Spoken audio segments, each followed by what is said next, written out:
ဒီကောင်ကတော့ကျွန်တော်တို့တွင်းလောက်ကမှဆိုရင်ရွှေခဲလို့ခေါ်ပါဗျာဒါရွှေခဲပေါ့ပြောရမယ်ဆိုသူက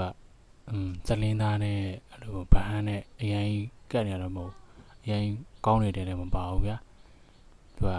ဟိုဒီအကောင်းဆုံးအကောင်းဆုံးမဟုတ်တော့ဒီကောင်းတဲ့နေရာမှာဒါရွှေပြပေးထားတာသူက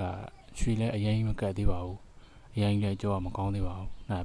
ဒီစားပြပေးထားတာပါဒါဆိုရင်ဒါရှိမှကျွန်တော်တို့ကောင်းတော့ဟာအဲ့ဒါလို့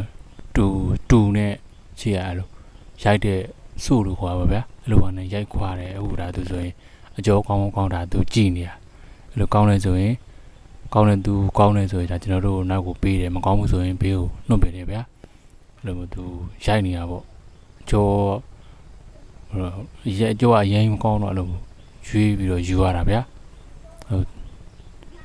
ခဲသားမကောင်းတာပေါ့ခဲသားမကောင်းတော့ကြလို့မဟုတ်ဖေးဖေးချင်းရွေးယူရတာကောင်းတယ်လည်းအများကြီးပါမနေပါဘူးအကျော်ကရှာတော့ပေါ့ပြောရမလို့ဒီရိုက်ကြောလေးပဲရှိသေးတာရင်မကောင်းသေးဘူးအနေနဲ့လည်းများပါတယ်ပေါ်မှာဆိုကြောက်ဆောင်နေပါတွေနဲ့အဲ့လိုမျိုးအောက်ထဲမှာဆင်းပြီးလောက်ရတာဗျာအဲ့လိုလူအနေနဲ့မရှိအောင်လည်းဘေးမှာလို့အသားတွေဘာတွေတို့အဲ့လိုမျိုးထောက်ထားရတာပဲရှိရဲ့အနေနဲ့လည်းများတာပေါ့အလောက်ကဒီလိုပါပဲ